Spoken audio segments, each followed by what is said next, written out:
दोस्तों नमस्ते, स्वागत है आपका हमारे YouTube चैनल जीवन और विज्ञान में।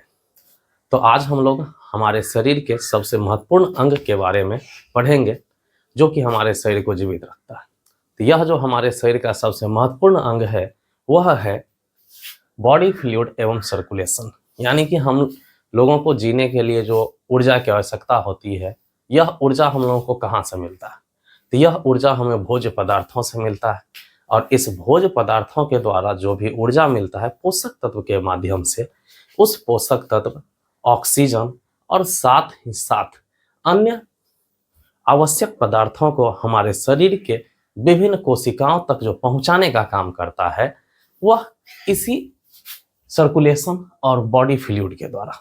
यानी कि यह सर्कुलेशन क्या है? एक प्रक्रिया है, परिसंचरण एक प्रक्रिया है जिसके द्वारा बॉडी फ्लूइड के माध्यम से कोई भी पोषक पदार्थ और आवश्यक पदार्थ शरीर के विभिन्न भागों तक पहुंचता है। तो अब जाहिर सी बात है कि जब पोषक पदार्थ और अन्य जो आवश्यक पदार्थ है शरीर के विभिन्न भागों तक पहुंचाता है, तो जब यह काम निपटाता है, माने जब इसका उपयोग हो जाता है, तो उपयोग होने के बाद जो वेस्ट मटेरियल बचता है इसको कोशिकाओं के विभिन्न भाग से, यानी कि शरीर के हमारे विभिन्न कोशिकाओं से वापस लाने का भी काम यही बॉडी फ्लूइड करता है। हमारे शरीर में यह जो आप बॉडी फ्लूइड देख रहे हैं यह दो प्रकार का होता है, या कह सकते हैं निम्न प्रकार का। और भी फ्लूइड होता है लेकिन इस परिसंचरण में मदद करने वाले जो होते हैं वह दो प्रकार के होते हैं। कौन कौन सा होता है? एक होता है ब्लड, जिसको हम लोग रक्त भी कहते हैं, और दूसरा होता है lymph.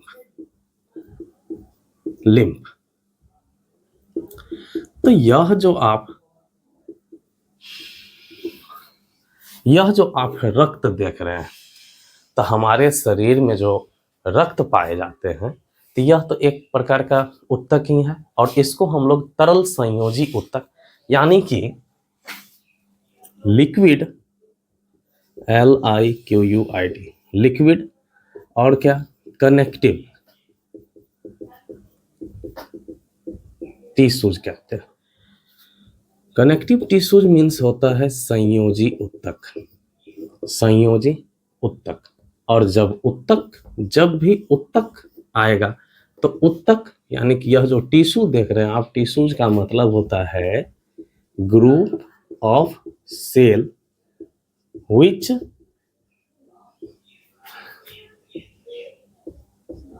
makes same type of work।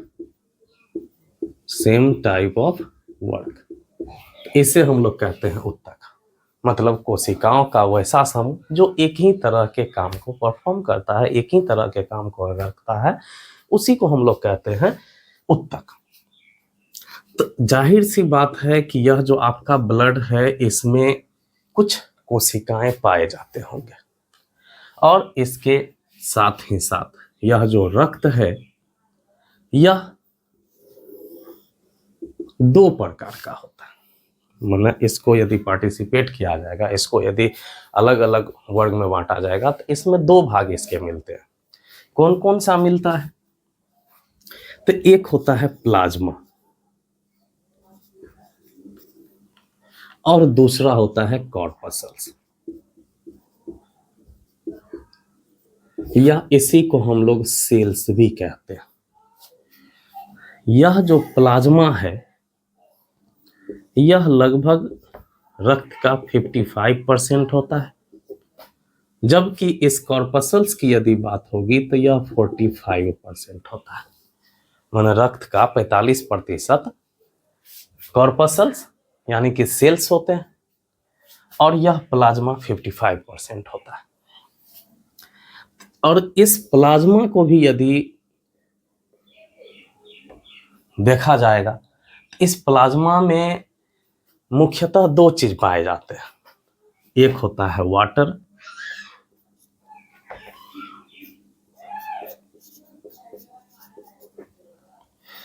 और दूसरा होता है प्रोटीन।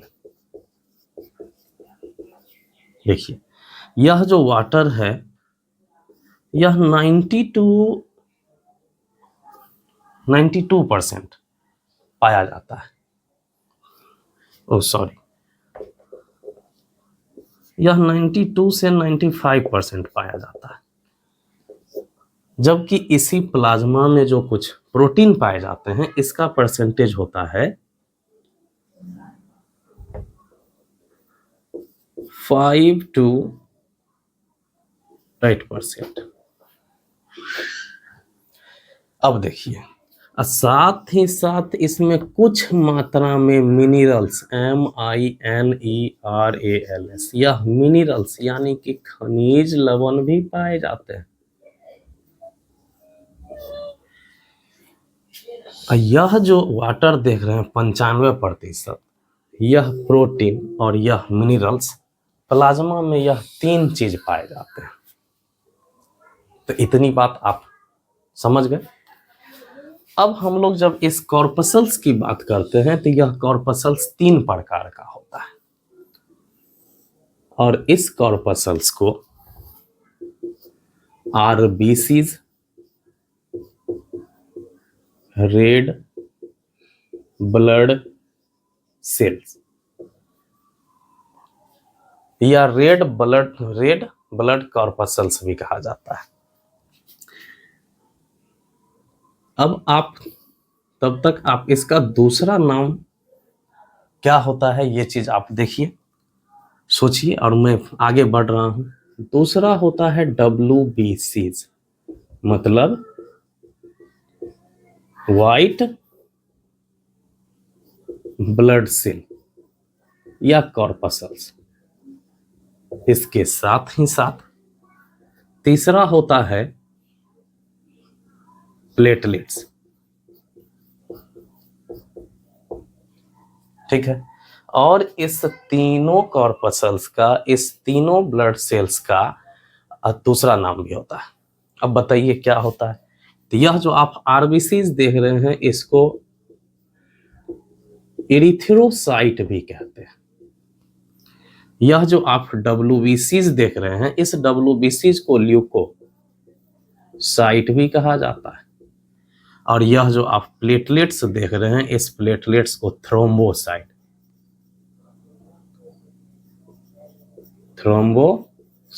कहा जाता है। तो कॉर्पसल्स 3 प्रकार के, ब्लड सेल्स या कॉर्पसल 3 प्रकार के, आरबीसीज रेड ब्लड सेल्स जिसको हम लोग हिंदी में लाल रुधिर कोशिकाएं कहते हैं, WBCs व्हाइट ब्लड सेल्स यानी कि श्वेत रुधिर कोशिकाएं, और प्लेटलेट्स इसको प्लेटलेट्स कहा जाता है। इसमें सबसे अधिक मात्रा में यह आरबीसीज होता है। और मानव का जो, ह्यूमन का जो आरबीसीज होता है यह न्यूक्लियस रहित होता है, यानी कि इसमें न्यूक्लियस नहीं पाया जाता है। और इसी आरबीसीज में हेमोग्लोबिन पाया जाता है, जिस हेमोग्लोबिन के कारण रक्त लाल होता है।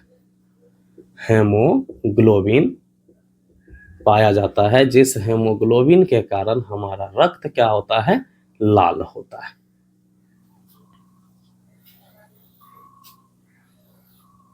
WBCs इसके भी ग्रेनुलोसाइट, ए ग्रेनुलोसाइट, इसमें भी अलग अलग भाग होते हैं।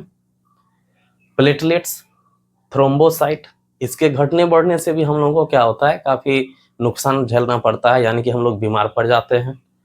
इन सभी का नंबर फिक्स्ड होता है, जिसको हम जब आरबीसीज, WBCs और प्लेटलेट्स की चर्चा करेंगे तो हम उसमें इस चीजों को देखेंगे। अभी क्या है, यह वाटर 92%, मिनरल्स, प्रोटीन। यह जो आप मिनरल्स देख रहे हैं इस मिनरल्स में क्या क्या पाए जाते हैं, तो calcium ion, magnesium ion, sodium ion, chlorine ion. इसके साथ ही साथ इसमें ग्लूकोज, लिपिड, ETC भी पाए जाते हैं। यह भी प्लाज्मा के ही अंतर्गत आता है। यह जो प्लाज्मा है यह विट्रस मतलब गाढ़ा द्रव होता है, और इसके साथ ही साथ इस प्लाज्मा का जो कलर होगा यह स्ट्रॉ, STRAW स्ट्रॉ, जिसको कहा जा सकता है हल्का पीला होता है, हल्का पीला होता है। तो हम लोग इस चीज को सीखे। अभी इसमें और भी बहुत सारे चीज पढ़ने के लिए हैं, लेकिन मैं इस सभी की जानकारी आपको धीरे धीरे दूंगा। अभी इसमें जो आप देख पा रहे हैं कि यह प्लाज्मा, उसके बाद कॉर्पसल्स हैं। इस प्लाज्मा में यह water 90 to 95%, protein 5 to 8%, minerals नहीं के बराबर, यानी कि बहुत कम मात्रा में होता है, लेकिन काफी महत्वपूर्ण होता है। इसका उपस्थिति हमारे शरीर में काफी अधिक होता है। अब देखिए, ये आप जो भी देख रहे हैं, ये जो रक्त है, इसका फंक्शन क्या है? तो यह हमारे शरीर में जो पोषक तत्व है, ऑक्सीजन है और मिनरल्स है, इन सभी को हमारे शरीर के विभिन्न कोशिकाओं तक पहुंचाने का काम करता है। और इस में जो कोशिकाओं में जो विभिन्न प्रकार के जो वेस्ट मटेरियल होते हैं, उसको फिर वापस इसी रक्त के माध्यम से लाया जाता है। और हमने पढ़ा था कि जो भी वेस्ट मटेरियल होता है, उसको शरीर से बाहर निकालने के लिए एक विशेष प्रकार का अंग पाया जाता है, जिसे हम लोग एक्सक्रीटरी सिस्टम कहते हैं। कल प्रीवियस डे ही हम लोग इसको देखे थे, इसका डिस्क्रिप्शन लिस्ट में आपको नीचे मिल जाएगा। तो इतना होता है। इसके साथ ही साथ हम लोग अब इस प्रोटीन की बात करते हैं कि इसमें प्रोटीन कौन कौन सा पाया जाता है। तो इसमें प्रोटीन 3 प्रकार के पाए जाते हैं। इस तीनों प्रोटीन की भी उन तीनों का मैं नाम लिख देता हूं। देखिए कौन कौन सा है। फाइब्रिनोजेन, इसके बाद ग्लोब्यूलिन,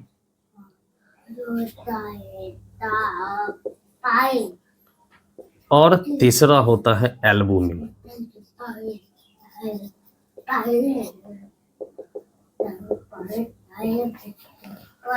यह जो ग्लोब्यूलिन है, यह जो फाइब्रिनोजेन है, यह क्लॉटिंग एवं कोगुलेशन ऑफ ब्लड, यानी कि यह रक्त के क्लॉटिंग और कोगुलेशन में मदद करता है। यह जो ग्लोब्यूलिन है, यह डिफेंस ऑफ आवर सेल, यह डिफेंस में मदद करता है। साथ ही यह एल्बुमिन ऑस्मोटिक बैलेंस में मदद करता है, यानी कि हेल्प इन ऑस्मोटिक बैलेंस। ठीक है, इतनी बात आज हम लोग सीखे। तो हम लोगों ने जो यह आज प्लाज्मा, यानी कि इसका बॉडी फ्लूइड का प्लाज्मा और कॉर्पसल्स के बारे में पढ़ा। अब आगे हम लोग इस कॉर्पसल्स और लिम्फ की चर्चा करेंगे कि यह क्या होता है। और जो हमारा पहले का जो वीडियो है एक्सक्रीटरी सिस्टम, उसका आपको डिस्क्रिप्शन लिस्ट में मिल जाएगा लिंक। ओके, यदि आपको हमारा यह वीडियो अच्छा लगा तो आप इसे शेयर कीजिए, कमेंट कीजिए और हमारे चैनल को ज़रूर सब्सक्राइब कीजिएगा। Thank you.